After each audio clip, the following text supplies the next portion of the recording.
자, 제가 이 성장과 체험이란 키워드에 집중하라고 말씀드렸습니다. 자, 그러면 영화에서 이 성장이란 키워드를 강조하는 방법은 어떻게 있을까요? 어떻게 하면 성장이란 키워드를 좀 더 강조해서 관객들한테 전달될 수 있을까요? 뭐 여러 가지 방법이 있겠습니다만은 저희는 이제 작가적 입장에서 본다면 주인공의 성장이 중요한 포인트로 보여져야 합니다. 왜냐하면 관객은 주인공과 동화돼서 움직이니까요. 그래서 주인공을 가지고 어떻게 관객의 성장이라는 자기 성장에 대한 욕구를 채워줄 수 있는지 한번 고민해 보겠습니다. 우선 주인공에게 명확한 목표를 설정해 줘야 됩니다. 목표가 왜 중요하냐? 관객은 목표가 달성되는 성취를 원합니다. 그리고 그 성취가 일어나면 성장했다고 느껴요. 예를 들면 빌리 엘리엇이라는 그 영화가 있는데, 이 영화에서 주인공 빌리는 댄스 할 수 있는, 댄스를 잘하는, 발레를 잘하는 능력을 갖고 있어요. 그런데 사회적인 여러 가지 집안의 환경과 그 도시의 환경, 여러 가지 문제 때문에 난관에 부딪히죠. 하지만 그는 발레리나가 되겠다는 목표를 설정합니다. 그리고 발레 학교에 오디션을 보러 가죠. 그리고 어려움을 딛고 목표를 성취합니다. 자, 그렇게 성취할 때 관객은 강하게 주인공이 성장했다고 느끼게 되는 겁니다. 그 다음에 두 번째로, 이 주인공에게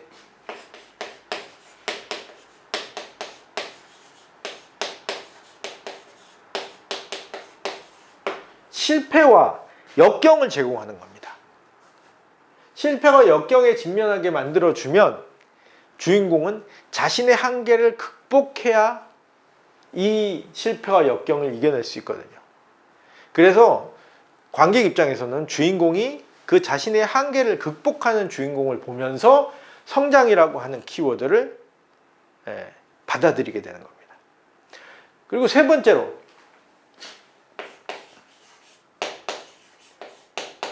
주인공에게 모험을 제공하는 겁니다. 모험이라는 게 뭐예요? 어떤 미지의 세계에 도전하는 거죠. 우리가 가보지 못했던, 알지 못했던 어떤 곳에 도전하는 것이 모험입니다. 도전은 뭐가 필요하죠? 그렇죠. 용기가 필요합니다. 결국 주인공에게 용기를 끌어냄으로써 주인공이 성장할 수 있다라고 생각하고 그 모험에 들어가서 모험을 무사히 끝내는 주인공을 보면서 성장이라고 하는 키워드에 만족감을 느끼는 겁니다. 마지막으로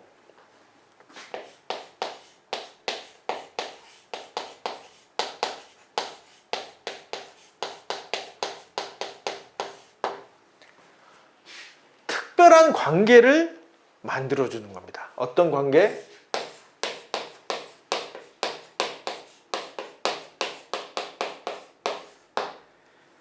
멘토라든가 아니면 친구라든가 또는 적수도 마찬가지입니다. 타인과의 관계를 긴밀하게 만들어주고 또 중첩적으로 만들어주면서 가치관을, 주인공의 가치관을 형성하는 데 도움을 주는 겁니다. 그렇게 되면 관객은 주인공이 성장한다고 생각할 수 있어요. 다시 한번 정리해보면 주인공에게 목표를 설정해주고, 그리고 실패와 역경을 만들어주고, 모험을 하게 하고, 그리고 특별한 인간관계를 만들게 만들어주면서 이 성장이라고 하는 이 키워드를 강조하는 구성 방법으로 쓸 수 있는 겁니다. 그럼 다음 체험을 고민해 보겠습니다.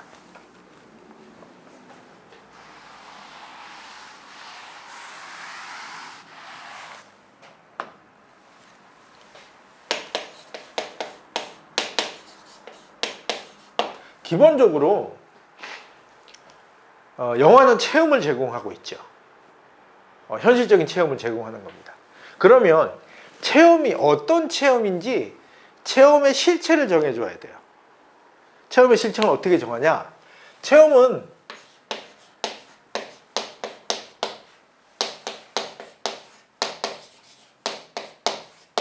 체험의 공간이 필요합니다.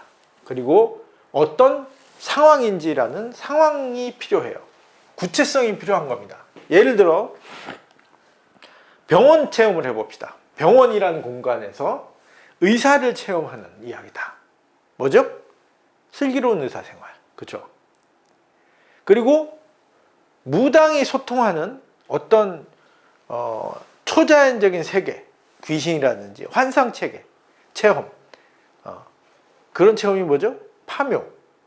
구체적이죠, 굉장히.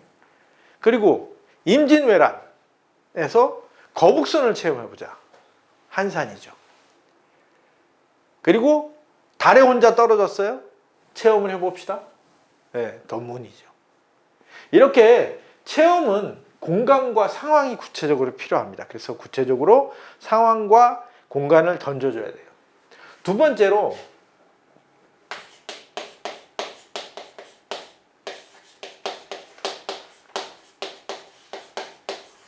체험을 제공할 때는 의도가 필요합니다. 왜 그런 체험을 제공했느냐? 슬기로운 의사생활은 왜 이런 체험을 제공했을까요? 작가가 바로 행복한 삶을 위한 사람들의 의지를 보여주고 싶습니다. 병원에서 체험할 수 있는 많은 주제가 있어요. 병과 싸우는 사람들, 또 삶과 죽음의 경계에 있는 사람들의 모습, 여러 가지 모습을 보여줄 수 있지만 슬기로운 의사생활에서 작가가 보여주고 싶었던 것은 사람들의 의지입니다. 행복해지고 싶은 의지. 한번 생각해 보세요. 슬기로운 의사생활에 죽는 사람이 거의 안 나와요. 병을 이겨내고 또 이겨내기 위해서 노력하고 또 갈등하고 있는 사람들이 화합하는 이야기가 주로입니다. 그건 바로 행복한 삶을 위한 의지를 보여주고 싶었던 거죠. 그럼 파묘는 뭘까요? 파묘는 어떤 주제를 가지고 있을까요? 과거를 극복하는 현재를 보여주고 싶었던 겁니다. 무덤이라는 건 뭐죠? 지나간 과거입니다. 그 과거를 다시 들춰내요. 그리고 현재에 닥치는 위기를 벗어나는 이야기입니다. 그럼 한산은요? 한산은 영웅의 탄생에 관해서 보여주고 싶습니다. 근데 영웅은 어떻게 태어나죠? 혼자 힘으로 절대 불가능하죠. 많은 사람들의 노력과 합심으로 영웅이 탄생하는 그 과정을 보여주고 싶었습니다. 이렇게 주제와 체험이 연관성을 갖고 있어야 합니다.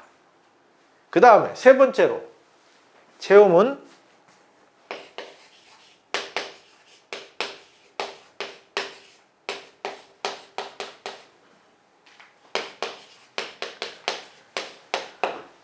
체험이 모험이 돼야 됩니다. 모험이라는 거죠. 어떤 미지의 세계, 아까도 모험 얘기를 했지만 궁금한 세계입니다. 우리가 가보지 못한 미지의 궁금한 세계에 들어가야 관객은 이 체험이라는 것을 강하게 느낀다는 겁니다. 우리가 알고 있는 곳, 잘 아는 곳, 일상 속의 체험, 모험이 아니죠. 하지만 우리가 오지에 가서 일어나는 일, 체험이죠. 우리가 남극에 가서 일어나는 일, 체험입니다. 아니면 우리가 잘 모르는 재벌들의 세계, 이것도 역시 모험이 될 수 있어요. 그래서 체험을 강조하는 방법 중에 체험의 실체를 정해주는 겁니다. 이렇게. 이게 첫 번째.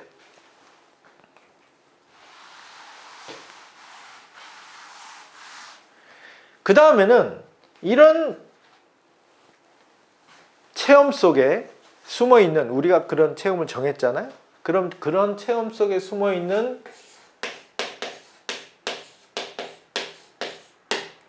아이러니를 강조해 줘야 됩니다.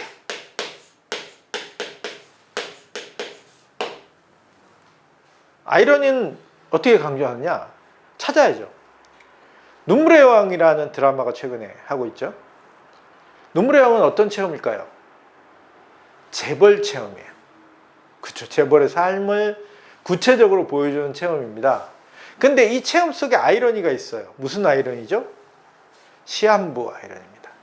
왜? 재벌이 시한부예요. 일반인이 아니라.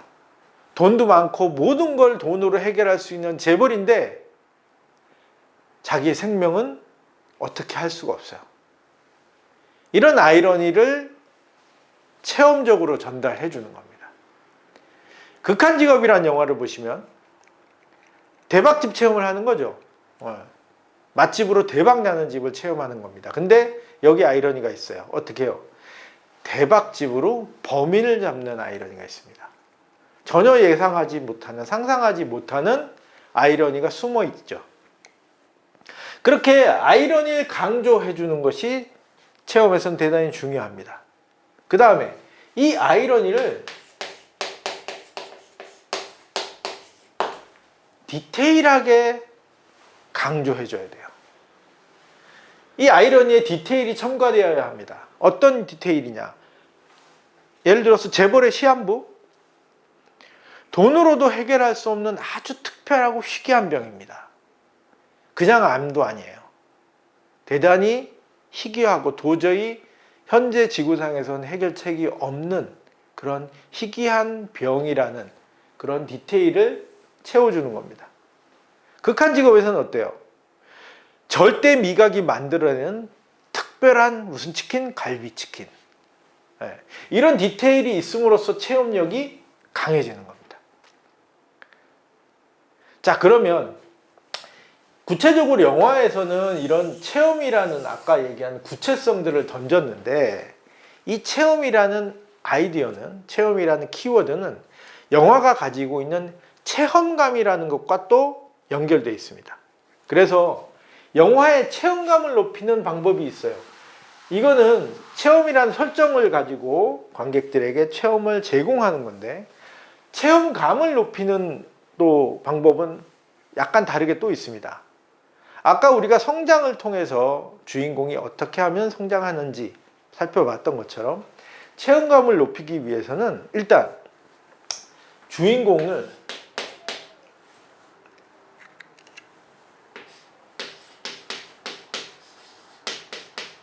이 주인공에게 끊임없이 선택할 수 있는, 선택해야 되는 상황을 던집니다.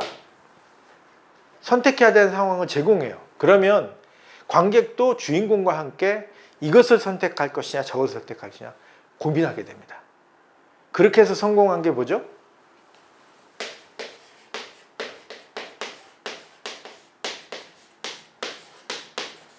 오징어 게임이에요. 오징어 게임은 이렇게 체험력이 상당히 높았습니다. 체험감이. 그러니까 관객이 쉽게 빨려들고 그 이야기에 쉽게 적응하는 거죠. 두 번째로 주인공에게 미스테리를 따라가게 만드는 겁니다. 그러면 주인공은 관객과 함께 어떤 단서를 찾아서 궁금한 지점들을 계속 쫓아가요. 그러면 관객의 체험감이 엄청 높아집니다. 이걸 활용하는 장르가 스릴러예요.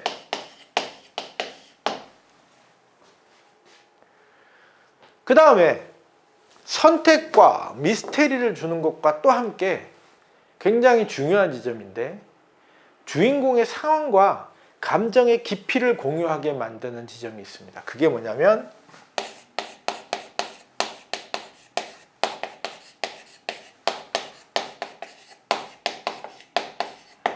감정이 폭발하는, 주인공의 감정이 폭발하는 폭발 지점을 만들어주는 겁니다.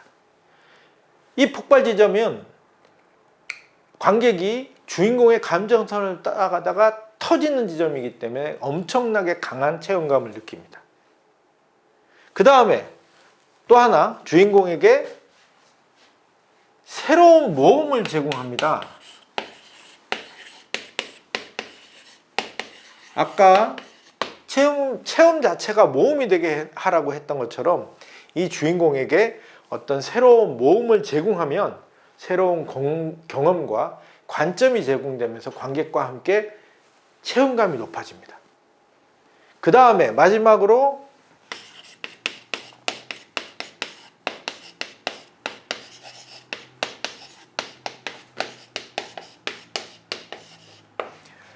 예상치 못한 전개를 던집니다.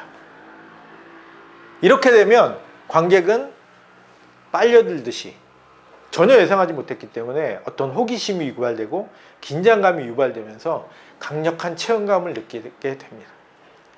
이렇게 체험이라는 키워드가 관객에게 제공하는 체험 자체이기도 하지만 영화의 체험감을 높이는 지점에서도 이 키워드는 대단히 중요합니다. 그래서 요즘 드라마나 영화를 자세히 보시면 이 체험감을 높이기 위해서 이런 미스테리적 수법이라든지 선택을 주는 또는 감정 폭발점을 만들어주는 모험이나 예상치 못한 전개를 만들어주는 그런 드라마들이 상당히 많습니다. 예를 들어서 동백꽃 핀 무렵은 로코예요. 근데 거기에 뭐가 나오죠? 까불이가 등장합니다. 즉 미스테리 요소를 집어넣어 가지고 관객의 체험감을 엄청 높여주는 역할을 합니다. 오징어 게임도 마찬가지였죠. 그런 것처럼 체험감을 높이는 방법을 동원해서 이 체험이라는 키워드를 강조해서 보여주는 겁니다. 결국 최근의 영화는 이 두 개, 성장과 체험이라는 키워드 때문에 훨씬 더 다양한 모습으로, 그리고 훨씬 더 이렇게 다양한 방법으로 제공되고 또 연구되고 있습니다. 여러분들도 함께 이 성장과 체험이란 두 키워드에 집중하셔서 내 프로젝트가 그 두 가지의 키워드를 잘 활용하고 있는지, 잘 관객들에게 보여주고 있는지 확인해 보시기 바랍니다. 감사합니다.